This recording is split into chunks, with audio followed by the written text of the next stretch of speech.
మేషరాశి వారికి ఈ వారం ధనాదాయం తక్కువగా ఉంటుంది. వృత్తి ఉద్యోగాల్లో చిన్నపాటి విభేదాలు కూడా ఉండే అవకాశం గోచరిస్తుంది. స్ట్రెస్ అధికంగా ఉంటుంది. ఏదైనా ఒక నిర్ణయం తీసుకుంటే అది బాగుంటుందా లేదా అనే మీమాంసలో ఉంటారు. అయితే వ్యాపారంలోనూ ఉద్యోగంలోనూ మీరు చేసే కృషి ఏదైతే ఉందో అది ఫలిస్తుంది. 10 మందిలోనూ మెచ్చుకోలుగా ఉంటుంది. అయితే మీరు ఏదైతే మాట్లాడతారో ముక్కుసూటిగా అది అందరికీ నచ్చదు. మీరు ఏదో అనేస్తున్నారనో లేదంటే గట్టిగా మాట్లాడారనో అనే భావనలో ఉంటారు తప్పితే కానీ మీరు ఎందుకు మాట్లాడరు ఎలా మాట్లాడారనే భావనతో ఉండరు. కాబట్టి ఇటువంటి విషయాల్లో కొంచెం జాగ్రత్తలు తీసుకోవాలి. మనం ఏం మాట్లాడినా తప్పు అవుతుంది. అయితే వృత్తి ఉద్యోగాల పరంగా ఎటువంటి ఇబ్బంది లేదు. ప్రమోషన్ కోసం ప్రయత్నం చేసే వారికి అనుకూలంగా ఉంటుంది. ప్రభుత్వ రంగంలో ఉన్న వారికి ఐఏఎస్ ఐపీఎస్ రంగంలో ఉన్న వారికి చిన్నపాటి మనస్పర్ధలు అధికారులతో వచ్చే అవకాశం గోచరిస్తుంది. వాటి విషయంలో జాగ్రత్త వహించాలి. సంతానం సంబంధించిన విషయ వ్యవహారాల్లో వారి ఎడ్యుకేషన్ విషయంలో ప్రతి ఒక్కటి ఆచితూచి అడుగు వేయడం చెప్పదగినది.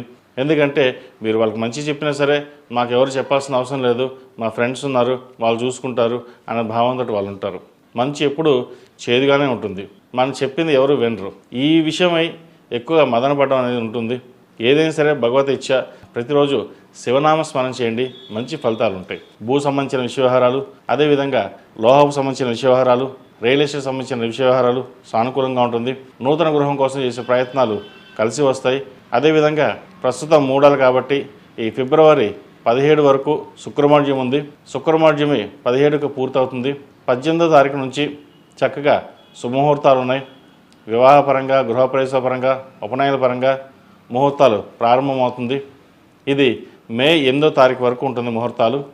చక్కగా శుభకార్యాలు ఏదైతే నిర్వర్తించాలనుకున్నారో కార్యక్రమాలు ఇప్పటి నుంచే ప్రారంభించవచ్చు. వివాహ సంబంధించిన ప్రయత్నాలు ఏవైతే ఉన్నాయో చక్కగా కలిసి వస్తుంది. వివాహ సంబంధించిన విషయ వ్యవహారాలు ఏదైతే ఉన్నాయో అవి కలిసి వస్తుంది. మంచి సంబంధం కుదిరే అవకాశాలు గోచరిస్తుంది. సంతానపరంగా ఎవరైతే కన్సీవ్ అయ్యారో వారు సంతానం పట్ల జాగ్రత్త వహించాలి. మిస్క్యారేజ్ అయ్యే అవకాశాలు కూడా లేకపోలేదు. ప్రతి ఒక్కటి డాక్టర్ సలహాలు తీసుకుని ముందుకు వెళ్ళడం అనేది చెప్పదగినది. ఎక్కువగా స్ట్రెస్ అవ్వడం కూడా ఆరోగ్యపరంగా ఇబ్బందికరంగా ఉంటుంది. బీపీ షుగర్ వచ్చే అవకాశాలు లేకపోలేదు. వాటి విషయంలో జాగ్రత్త వహించాలి. ఈ రాశిలో జన్మించిన విద్యార్థులు కష్టే ఫలి అన్నారు పెద్దలు. కష్టం తగిన ప్రతిఫలం లభించడానికి ఎంతో కష్టపడాలి. మీరు ఎంత కష్టపడితే ఫలితం అంత ఎక్కువగా ఉంటుంది. అయితే అదృష్టం కూడా ఒక్కోసారి మనకి తోడుంటుందా ఉండదా అనే భావన కూడా ఉంటుంది. అయితే వీరికి ఏలినాటి శని నడుస్తుంది. అదేవిధంగా భాగ్యాధిపతి వ్యయాధిపతి అయిన గురువు తృతీయంలో ఉన్నారు. లాభస్థానంలో రాహు ఉన్నారు. పంచమంలో కేతువు.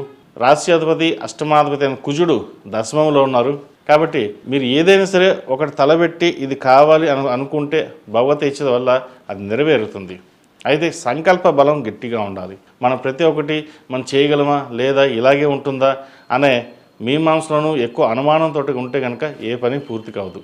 కాబట్టి ఇటువంటి విషయాలు జాగ్రత్త వహించండి. సివిల్ సర్వీసెస్ ప్రిపేర్ ఎవరైతే అవుతున్నారో వాళ్ళు చక్కగా రాణించగలుగుతారు. ఈ రాశిలో జన్మించిన స్త్రీలకు వృత్తి ఉద్యోగాల పరంగా వ్యాపార పరంగా అనుకూలంగా ఉంటుంది. ఆరోగ్యరీత్యా కొన్ని జాగ్రత్తలు తీసుకోవాలి.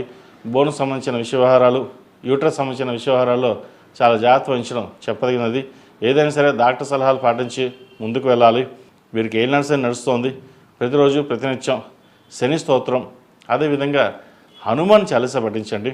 కుదిరితే ఒకరోజు సుందరకాండ పారాయణ ఇంట్లో చేయించుకోవడం చెప్పదగిన సూచన. ఈ రాశిలో జన్మించిన వారికి కలిసి వచ్చే సంఖ్య 7, కలిసి వచ్చే రంగు మెరూన్. ఏదైనా పని మీద బయటకు వెళ్ళినప్పుడు ఆదివారం కానీ మంగళవారం కానీ వెళ్ళండి, మంచి ఫలితాలు సంప్రాప్తిస్తాయి. తదుపరి వృషభ